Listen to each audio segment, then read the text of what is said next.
So I'm gonna I have a couple of friends I'm gonna see.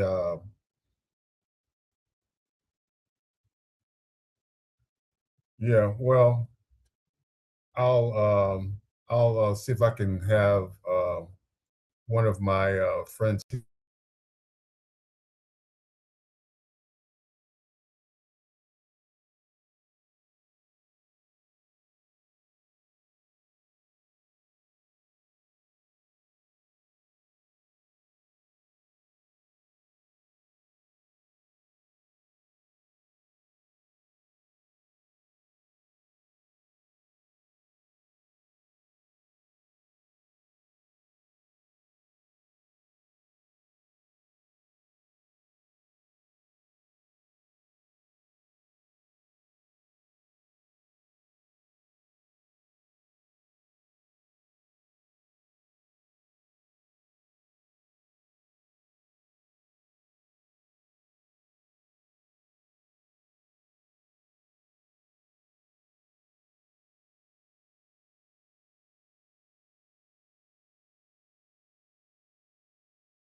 Good evening, everyone. Thanks for joining. All beings here and everywhere, thank you for joining. I can't tell. Jeff, thank you for co-hosting tonight. You're sitting right next to Mary. She may be shadowing you without you even expecting it. Anyway, glad you're here.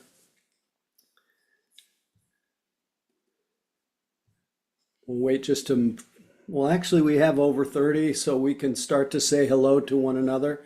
As many of you as are willing to put on your cameras, like to see your face, hear your voice, say hello where you're calling in from, so we can all bathe in the aliveness and humanity that is here beyond just these little small boxes. Anyway, I'm here calling in from British Columbia. Happy to be with you. Hi, I'm Linda from Santa Rosa, California. Hello, Happy Linda. to be here. Glad you're here. I'm Lindsay in Atlanta, Georgia. Welcome, Lindsay. Glad to have Georgia represented. Frank and Rhonda, San Francisco. Hey, Frank and Rhonda, so happy you're here. Aziza from Victoria, BC. Hi, Aziza. I'm very nearby. Ah, Just a little ferry ride. Katie from San Francisco. Hey, Katie. Hi. Always a pleasure. Laura from Maryland. Hi, Laura. Hey. Jim and Ann, currently from San Francisco, the Mission. Hey, Jim. Glad you're with us again so soon. From Regina, Saskatchewan. Hi, Tori. Glad you're with us. No, Amy. Where is she? Hello, Oh, there she is. Noemi. Hi, Noemi. From the Mission, for those who don't know. Mary in Richmond. Hey, Mary. Agnes from Edmonton. Welcome, Agnes. Wow. Looking forward to my trip there, about a little over a month. Mm-hmm. We're looking forward to seeing you. Thank you. Jerry in Nashville. Hey, Jerry. So happy to have you with us. Good to see you again, Howie. Good to see you. Linda in Ypsilanti. Hey, Linda. The Dharma, the Michigan needs some Dharma right now. hello, Carol from Petaluma. Hey, Carol. Welcome. Thank you. Trisha from the Mission. Hey, Tricia. Hi. Hi. You're here. Here. Lanny and Barbara, Tucson. Hey, Lanny and Barbara. Hope you're staying cool. No, not. Well, internally cool. Right. Hello, Howard from Howard, or Howie from Howard. From BC. Another Howard. Whatever name you prefer. Okay, Glad you're with us as always. thank you. Okay. Reminding us, even though we are made up entirely of not self elements, earth, air, fire, water, all manner of conditioning that arose from beginningless time, we are each also uniquely individual, and hearing each other's unique and individual voice is a salve for our heart. It's where we connect with our common individuality, our common humanity. And so thank you for letting your voice be heard. And I don't know about you, but I always feel the blessing of the sense of community when we hear each other's voices. And as I've mentioned in other Tuesdays, we don't get the benefit as much on the Zoom calls of the joy of sharing laughter because Zoom doesn't lend itself so well to shared laughter, but we try anything we can just to simulate a little bit of the sense of togetherness. And once we have established that sense of sangha or community, and we rely on that as a support, as a refuge, one of the three refuges, then we give ourselves, or as we do that, we give ourselves to the other two refuges. We give ourselves to the refuge of the Buddha, which just means the refuge of that in us which is aware and awake. And that's both the beginning, the middle, and end of our practice is being the Buddha. And then what does a Buddha know? What does one who is awake know? The Buddha knows the second refuge, which is the Dhamma or the Dharma, the truth of the way it is. Not some kind of theoretical theory of life, but the living experience. The Dharma is immediate, alive, cannot even be captured in words.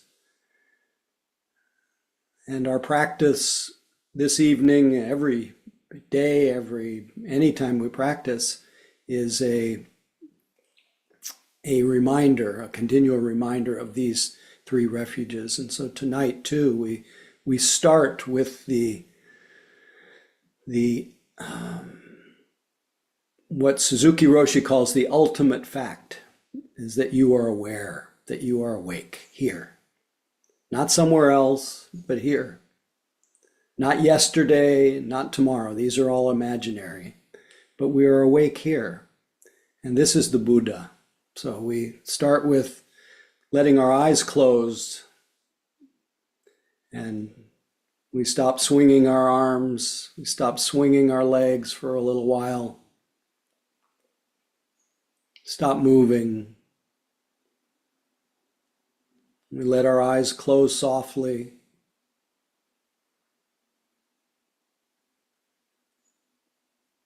And we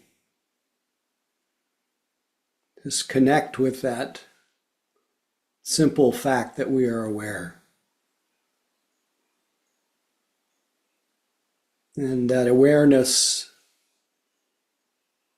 experience of being aware, made possible because of this body with its senses, its elements of earth, air, fire, water. It's just a simple experience of body.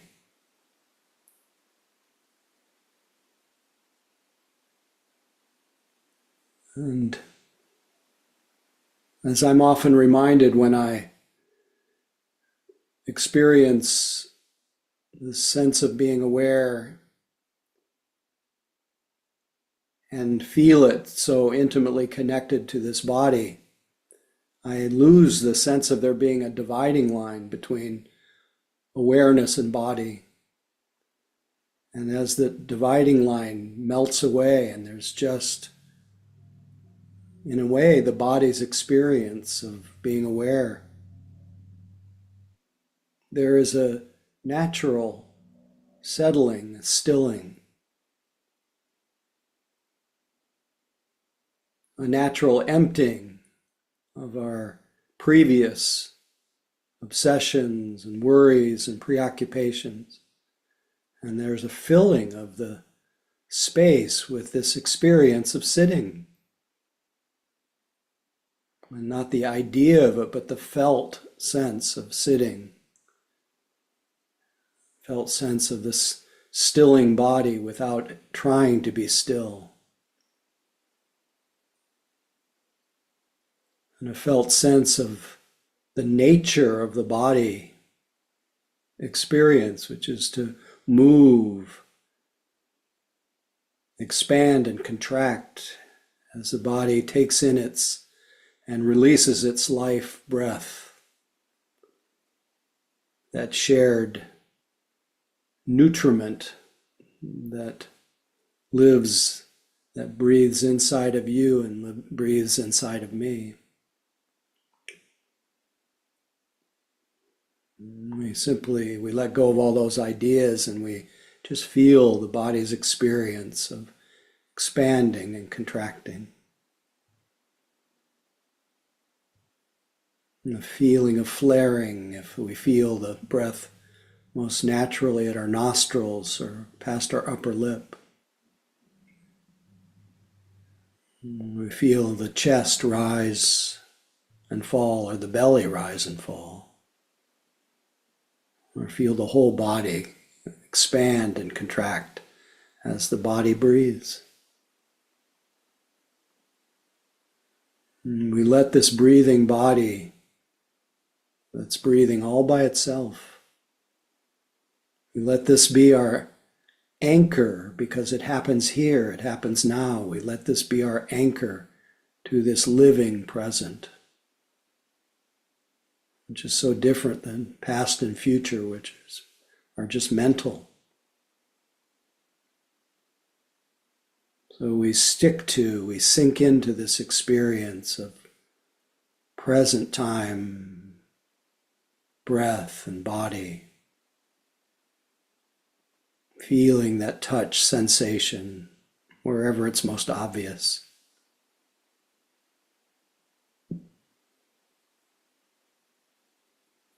And although the experience of the body breathing may alter from bringing attention to it, as much as possible, we simply bear witness to the body's experience of breathing all by itself, making no effort to alter the breath or impose any notion of what a breath should be. Short breaths, long breaths, rough breaths, smooth breath, every breath equal in its reminder of the selflessness of this experience of nature, of the body.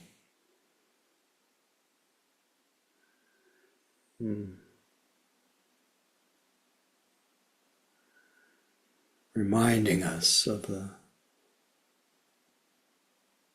necessity of letting go with each out-breath, and then receptively experiencing the in-breath, just this breath, just this moment.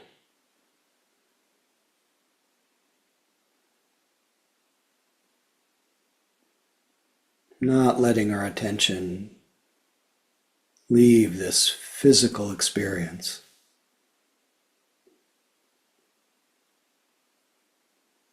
But if it does, you realize you've been lost in thought, celebrate the reawakening of attention, of the Buddha, being aware. And without any judgment, just gently reconnect again to the simple touch experience of this breath, of this moment. If moods come, we feel those through the body.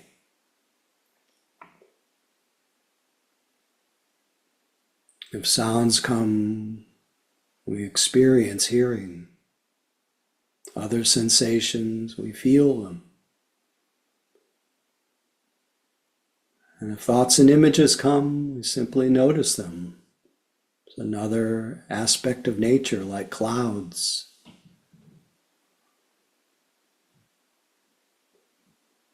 Everything welcome in the light of attention.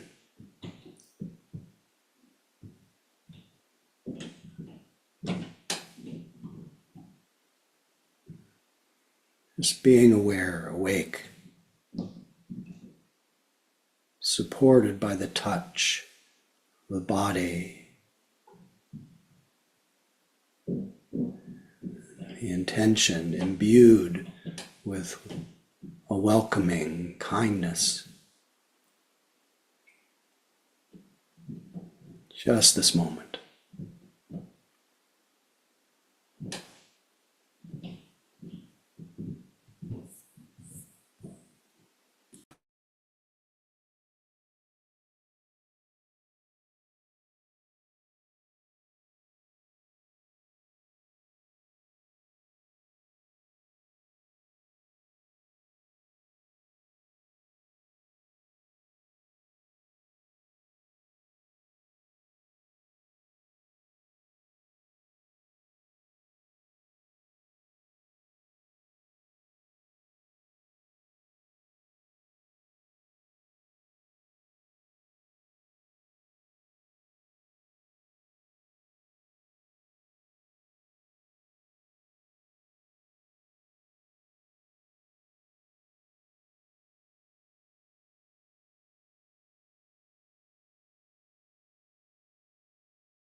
it can be helpful to check to see the quality of the mind, the state of the mind that is noticing. Is it imbued with any kind of strain or struggle trying to make something happen?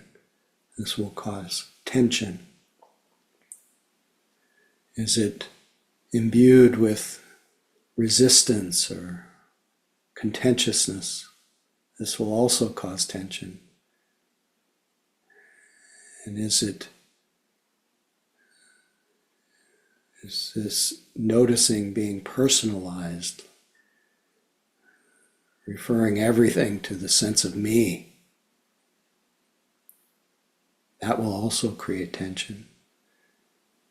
We can simply notice these habits of mind and just treat them as another object. This is grasping in the mind. This is aversion. This is the delusion of self in the mind. Just another changing condition.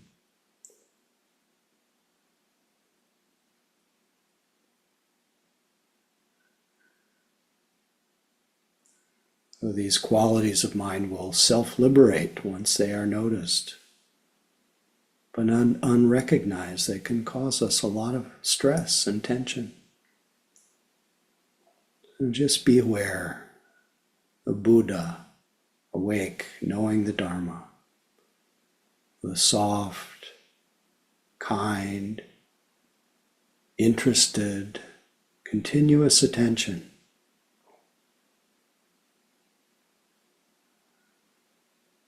Anchored in body awareness. Just this moment.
Really enjoyed sitting with you tonight.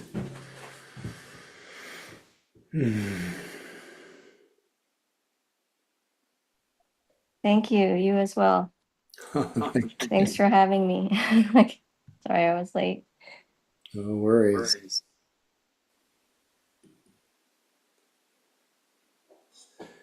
I am curious if there was anything that emerged out of the practice, out of any of the instructions that were offered, any questions that came up about your practice, any comments, any topics. This is a time where you can be a benefit to everyone, and where I might be able to be a little bit useful too. Tori, it looked like you had your hand up. Is that my imagination? Yes, it is, but you muted me. No worries. The techie did, sorry. Okay.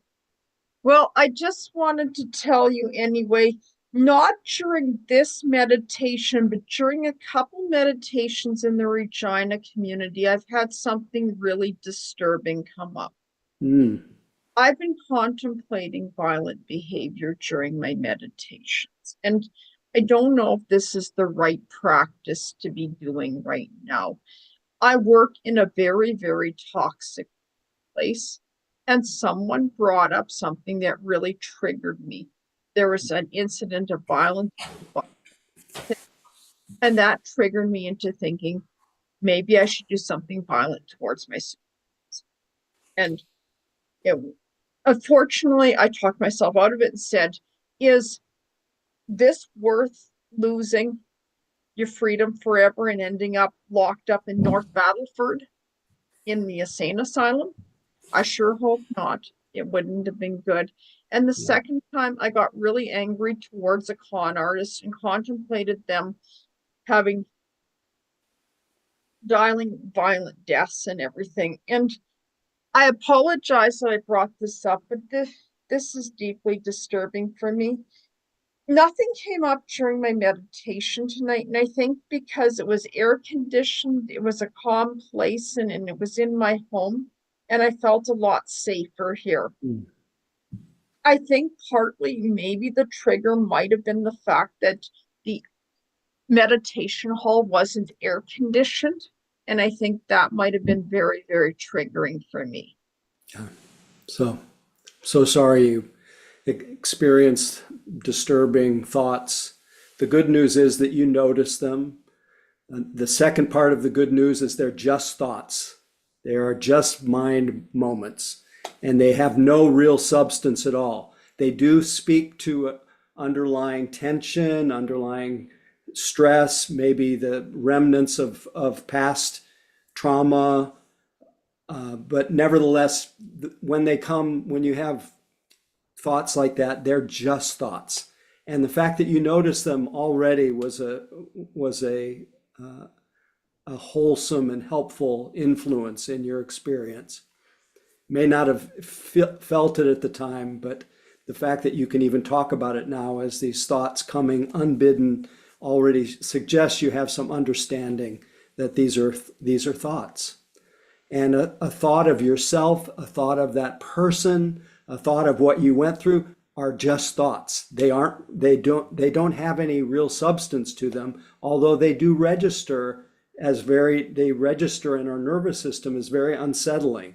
And that's where we need to bring our attention is to your what we would call in psychology your dysregulated nervous system.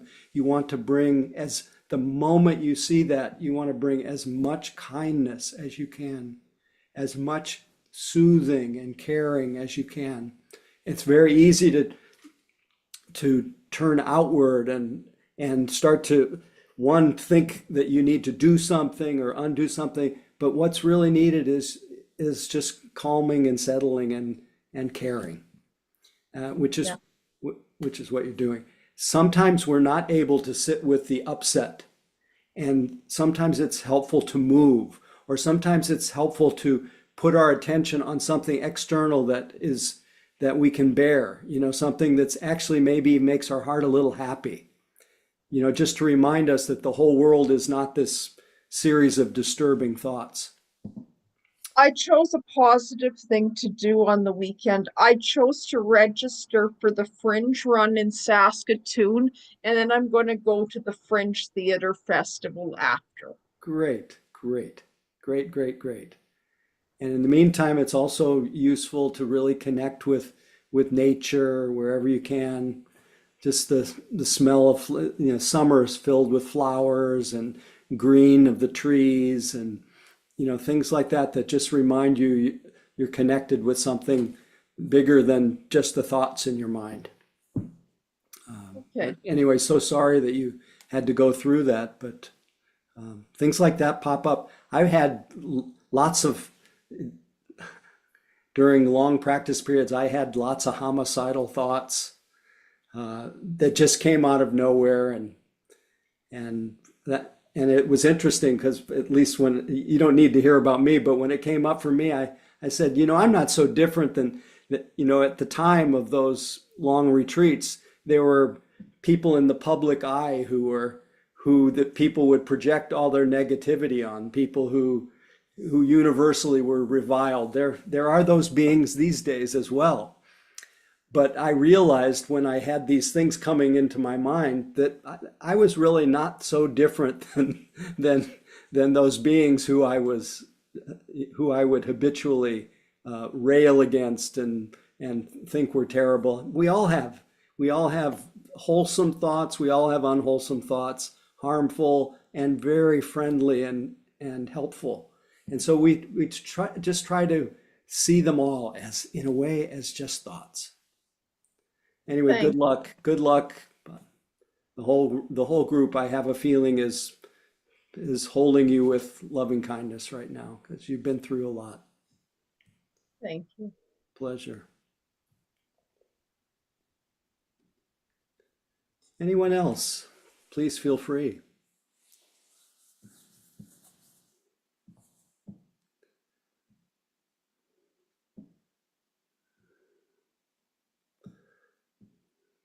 Thank you for Tori gave me the flashback of the 1979 3-month retreat, and the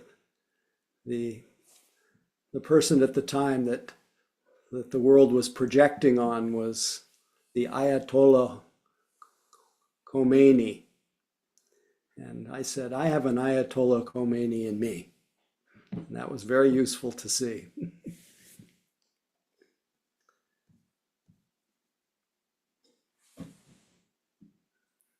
Any other comments, questions, topics that emerged? Mary, please feel free. Hi, Howie. I was just thinking, because I don't know, I think everybody once in a while feels like that, Can you hear me okay? I'm sorry, I have fans going. It's very hot here. It's okay. It's a little difficult, but it's okay. Okay. Just feel free to keep talking. Well, I was just thinking that, I've had those, moments. Could be somebody I know or someone I feel is, disrespectful or hurtful or whatever, or like a political figure or whatever, somebody doing terrible things, that you feel those, that I think we all have those feelings sometimes, that we feel really angry and like we would just like to kill him or whatever, But what I found after, meditating for a while is that to kind of tune into how I was feeling at those moments. And it's like very painful in your body when you're that angry or upset or sort of raging feelings. And I kind of realized, hey, I don't think I want to do this to myself. This person's not worth it. And, so that's what kind of would help me to just calm down and go, okay, I don't want to go there. Then Great. Yeah. Don't want to feed that one. yeah, because you really feel it in your body. It's Oh, so no unhealthy. doubt. Your No heart doubt. starts pounding and you're, Right. and I was really thinking people that are, really angry or raging, it's on a regular, like bad people that do things and out of, they're in a rage all the time, that they're causing a lot of pain to themselves. That's right. It's a very, you tune into your body, it's really like, oh, that doesn't feel very good. I don't think I want to do that. I'm gonna try and Well, take some breaths, take a walk, That's calm right. Take a down, walk. Yeah. think nice, think of the person I like, whatever it takes. Thank So I you. just thought I'd share. Thank you. Thank you, Helen.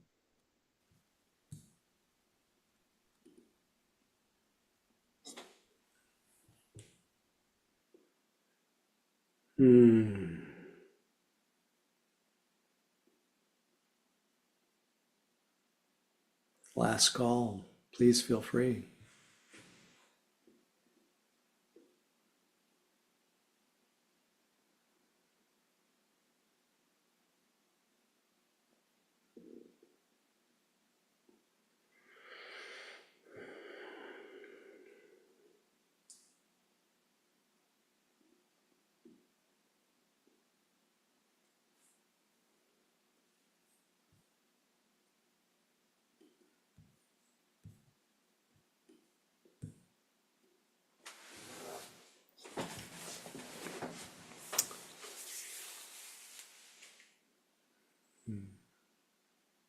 Enjoying the silence too.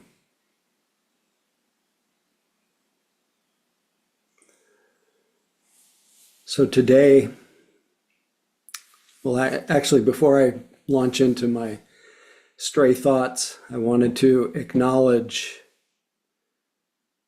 the 90th birthday of one of my dear colleagues, Sylvia Borstein, who was, along with me and Sharda Rogel, James Beres, Anna Douglas, and Jack Cornfield, part of the first cohort of the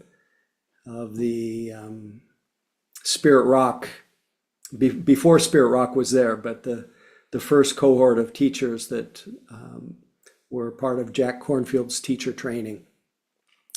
And this, we started together, Sylvia Borstein and I, back in 1985. And so that's, 41 years ago. And today, or just this yesterday or whatever day it was Sylvia's 90th birthday. And naturally, thinking of those 41 years and thinking of her as 90 is a reminder of the passing of time, of impermanence, of change, and just the part of life. And during the sitting tonight, I was thinking about two of her books that I think are relevant to the thoughts that I was having about what I might share this evening.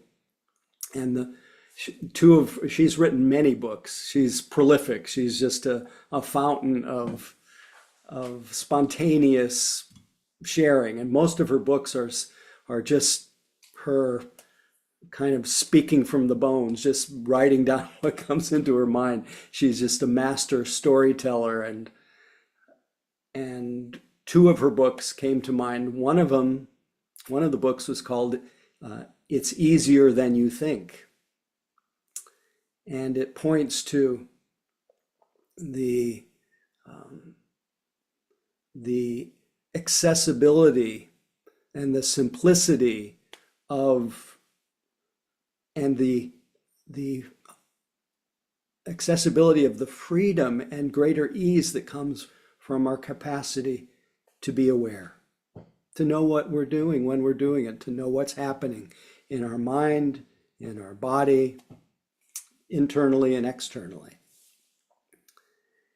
And then the second book that came to mind, so that first one, Easier Than You Think, the second book that came to mind was her book that was based on I think it was a line from a movie, but I think it was spoken by one of the characters named Buckaroo Banzai, who says, bonsai, something like that. It said, wherever you go, there you are, which you've probably heard used before. But so she wrote a book called Wherever You Go, There You Are.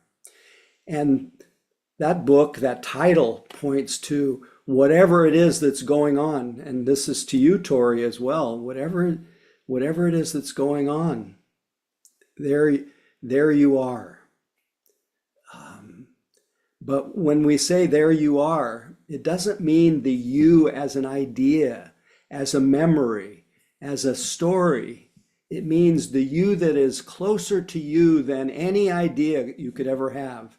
And that is what I pointed to at the beginning of our sitting tonight. That is the Buddha in you, which is that in you which is awake. What is primary to each of us is that we are aware. What Suzuki Roshi called the ultimate fact of our existence is that we are aware here. And today I happen to be just walking from one place to another. And I fell into a moment of noticing. I have a lot of those moments, but today the moment of noticing, once there was a noticing, I became aware of the flavor of the noticing.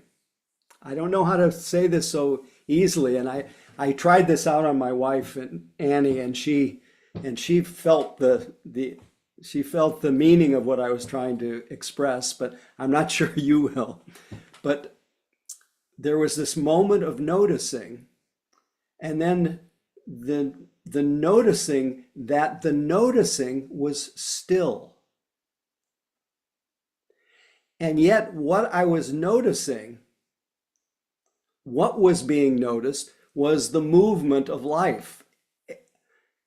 The movement of the trees as I walked, the movement of this body as it moved through space, but the noticing that was still. And it reminded me of the very famous passage. I actually wrote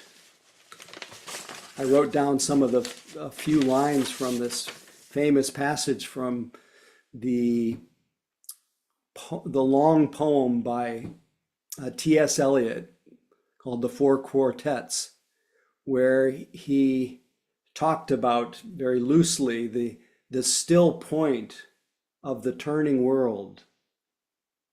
This is where the dance is, at the still point of the turning world. And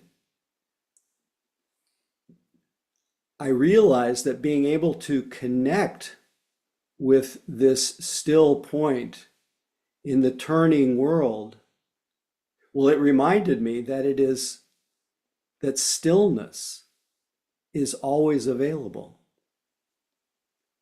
And it actually is recognizable in any moment of being aware. And that stillness, whatever that stillness is, it is mostly aware of movement. That the world is always turning. But the still point in this turning world, which is not static, it's not fixed, this still point in the turning world, it's not fixed, nor is this point moving. It's what's the word I'm looking for? It can't really be put into words exactly.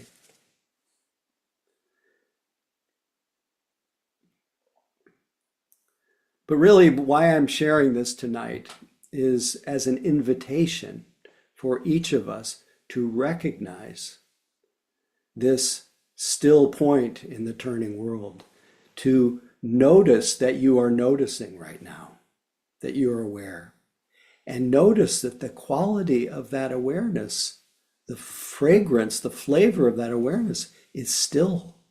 It doesn't move. Yet everything, I'm moving, the different people in their boxes are moving, body is breathing, but the attention is still.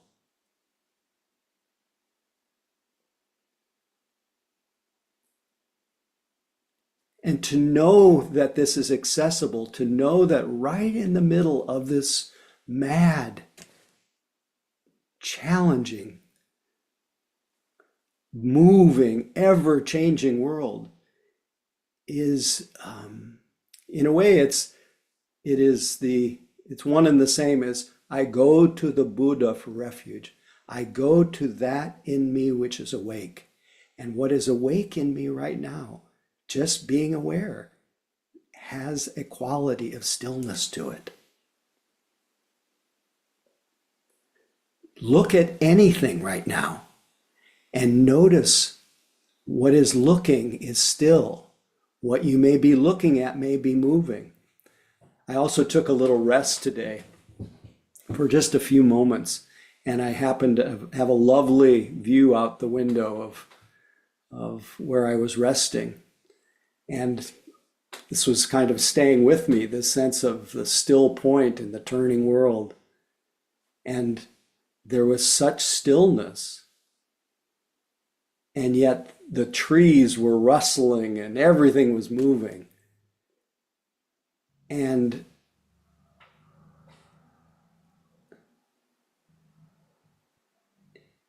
it made me appreciate that the world is always turning. And my wife Annie and I have been acknowledging, since we were visiting a place that we visited for the last 25 years, pretty much every year for 25 years up here in British Columbia.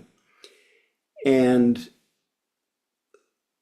we've had a lot of life up here at different times, and very cool little vignettes at cool places, things that are fun and that spark pleasant memories. And I was thinking today of a line from Anagarika Munindra. It was Joseph Goldstein's teacher, who said that having pleasant memories is wholesome karma. It's a good fruit.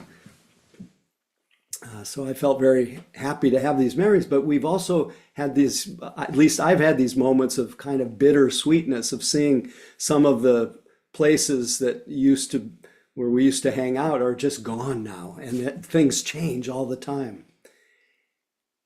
And I realize when I rest a little bit more in this still point of the turning, changing, altering world, and I'm not in contention with that reality, where I'm just not fighting it. That's why that famous chant that's done every day in monasteries, it goes anicca vada sankhara upadavaya damino upakitua niruchanti de sang upasamo sukho. All things are impermanent, they arise and they pass away. To be in harmony with this truth brings great happiness.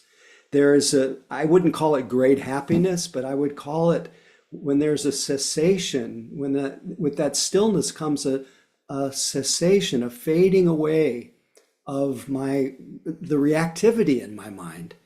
And as I'm less in contention with reality, more in harmony with the way it is, you might notice that when you let go into the way things are, my heart relaxes. And when my heart relaxes, then there is the warmth of love and affection, and it's not just the coolness of everything being impermanent and empty, but acceptance of that allows for the flow of love, of loving kindness.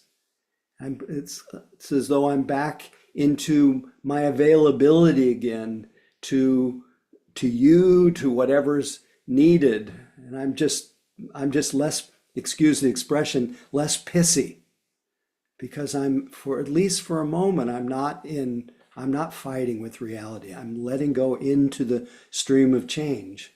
But at the heart of what makes that possible is the stillness that comes, which is not reactive, that's completely receptive, that's embracing of the reality of this turning world, the still point in this turning world. So I don't want to let go of the opportunity to share just a few lines. So it starts with, at the still point of the turning world, neither flesh nor fleshless. So this doesn't have to do with my body is still, even though stillness of body, it can be helpful, but it doesn't matter. You can be moving, and when you're aware, there's stillness. It's neither flesh nor fleshless, neither from somewhere else nor to somewhere. So it's not movement. The still point, there the dance is.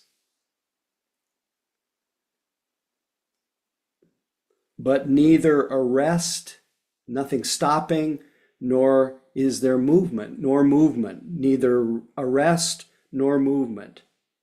And do not call it fixity. That was from T.S. Eliot. I'll read that again. Neither from nor towards, at the still point, there the dance is, but neither arrest nor movement, and do not call it fixity. So the still point is not frozen. It is not arrest, stopping. It's not fixity. And yet it's not movement. It is a still point in this turning world. It's this paradox of non-separateness, of stillness and movement. In a sense, the stillness is inseparable from movement. It's out of which movement comes. Just like the dance, the basis of the dance is stillness.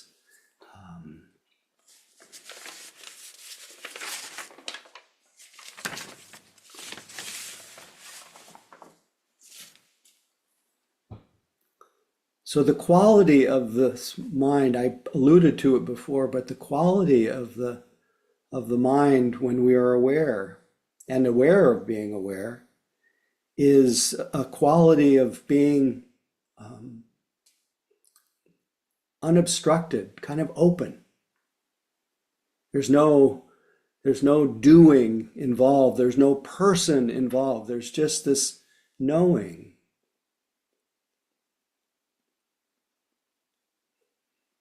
And so in a sense, it's when you are aware, you're always receptive. And even when you are, like Tori was describing tonight, very disturbing thoughts,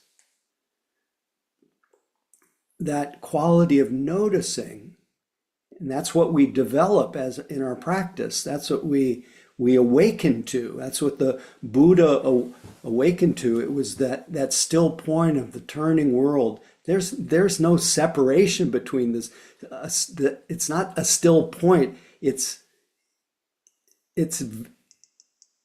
ambiguous, I could say, paradoxical. But when the Buddha awakened to this, he called this awakening that is really a split second, a half breath away, any moment. But he called it Lokuttara Sukha. Lokuttara means beyond the power and unstuck from the world. Loka is world, and Lokuttara means beyond the world or unstuck from the world. And so this capacity to be aware, to be aware and aware of that stillness in this turning world makes possible the recognition that whatever it is being known, whatever is moving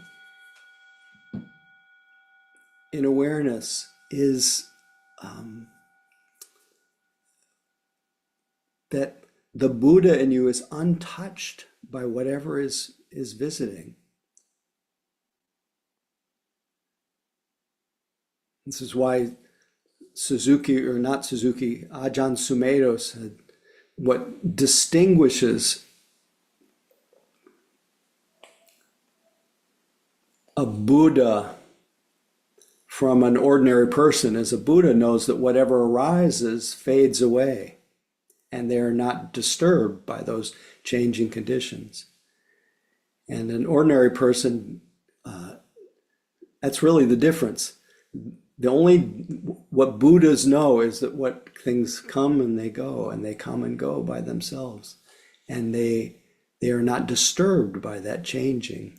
And so that capacity then to just remain in touch with, engaged with this turning world from a place of steadiness and stillness and receptivity is increased. And getting back to Sylvia's comments, or her book called It's Easier Than You Think, or Wherever You Go, There You Are.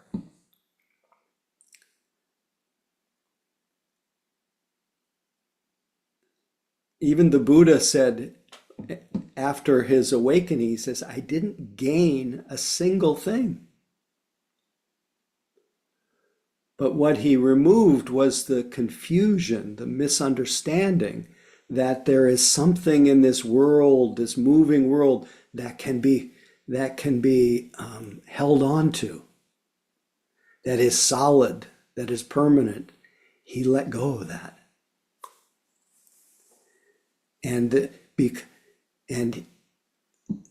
he let go of the confusion that thought that there is some lasting happiness to be found in this world of changing experience. Not possible.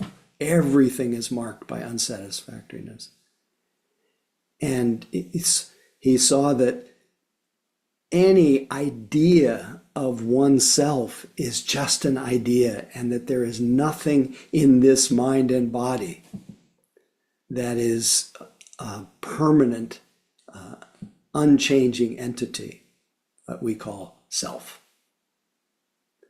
And releasing this delusion, this confusion, these misperceptions of reality, there was this stillness that came, this open-heartedness that came, and the capacity to rest in that still point of the turning world. And the Buddha let out that famous song. He said, through many births, I've been trying to make something happen. I've been trying to hold to something. Through many births in the wandering on, I ran, seeking. It's really the end of searching.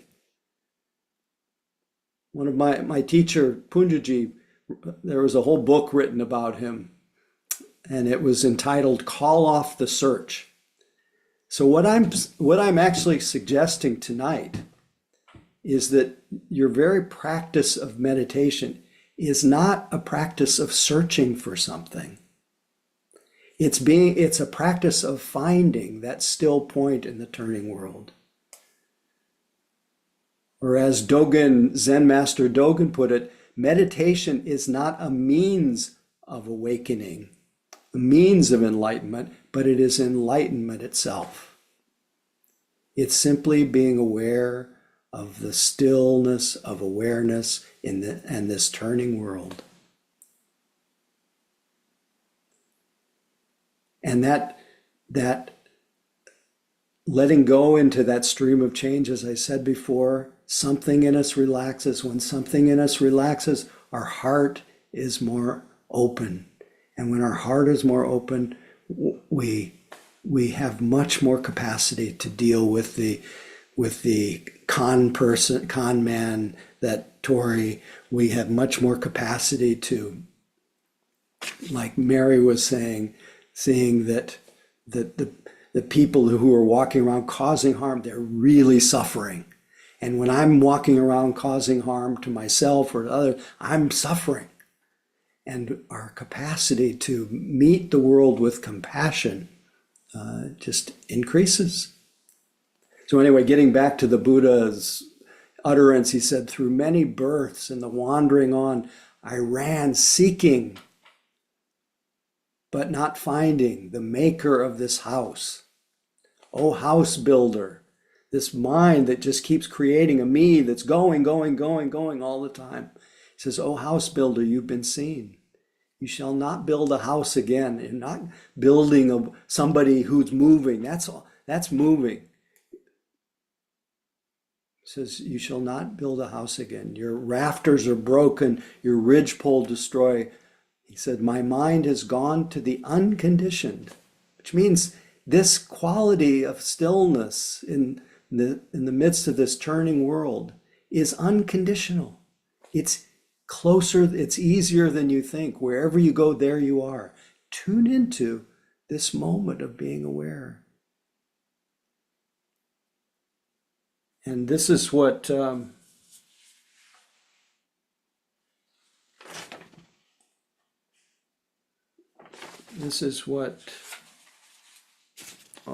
boy, this was worth reading if I can find it.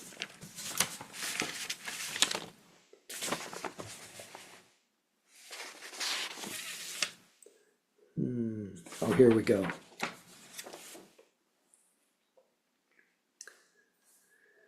So you could call this the mind of wisdom, or you could call this the heart of goodwill. Either way, both the still point and the turning world is the ground for both wisdom and love. They're not really separate. So this is from the Buddha. If even for the time of a finger snap, bhikkhus, and you're all bhikkhus, you've gone forth from your daily life today into this practice of meditation tonight.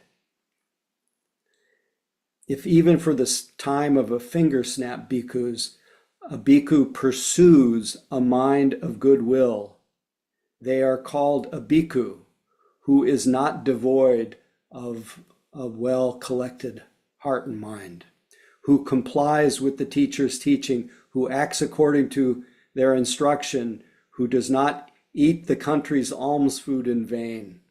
How much more then those who practice it frequently? If even for the time of a finger snap, bhikkhus, a bhikkhu develops a mind of goodwill, they are called a bhikkhu who is not devoid of jhana, of a collected mind, who complies with the teacher's teaching, who acts according to their instruction, who does not eat the country's alms food in vain. How much more then those who practice it frequently? So he's talked about pursuing this mind of goodwill, developing this mind of goodwill, and finally, if even for the time of a finger snap, bhikkhus, a bhikkhu considers a mind of goodwill. Anytime you even consider a mind that is aware, open, responsive, they are called a bhikkhu who is not devoid of jhana, who complies with the teacher's teaching, who acts according to their instruction, who does not eat the country's alms food in vain.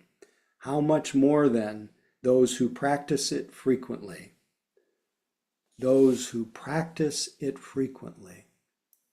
So to me, why we come together is to remind each other that it's wherever you go, there you are. It's easier than you think, but really it's the reminder to practice this present time awareness, imbued with kindness, to practice it frequently.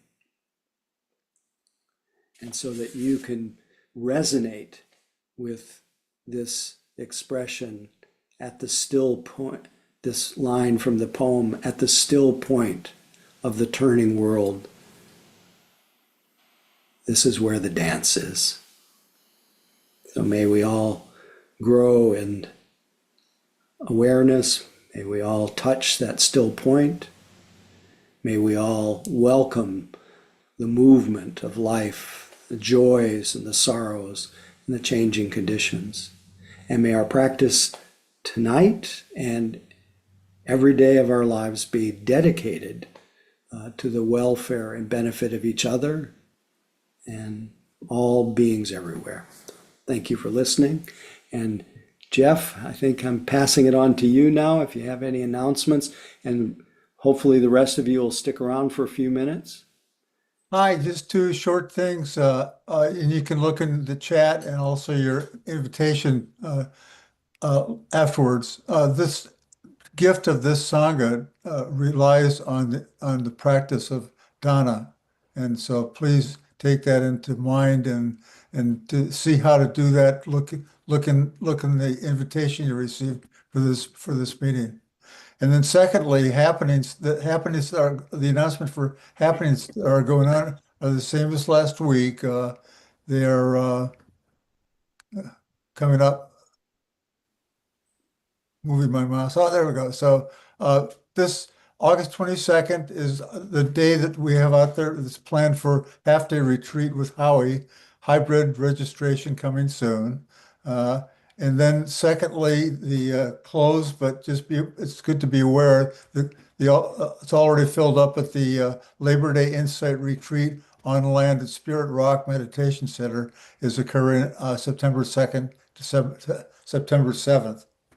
That's it. Thank you. Thank you. Thanks for your practice, everyone. Feel free to unmute and say good night to each other and just bathe in each other's voices. Good night. Good night. Good Good night. Good night. Good Night. night. Thank you, Howie. Thank Good you, night. Howie. Thank you, Howie. Thank you, everybody. Be the Stay stillness. cool. Thank you. Take care. Thank Thank you. you, Howie. Thank you. Thank you, Howie. Thank you. Good night. Thank you. Good night. Thanks, Jeff, for co-hosting. Okay. Mira.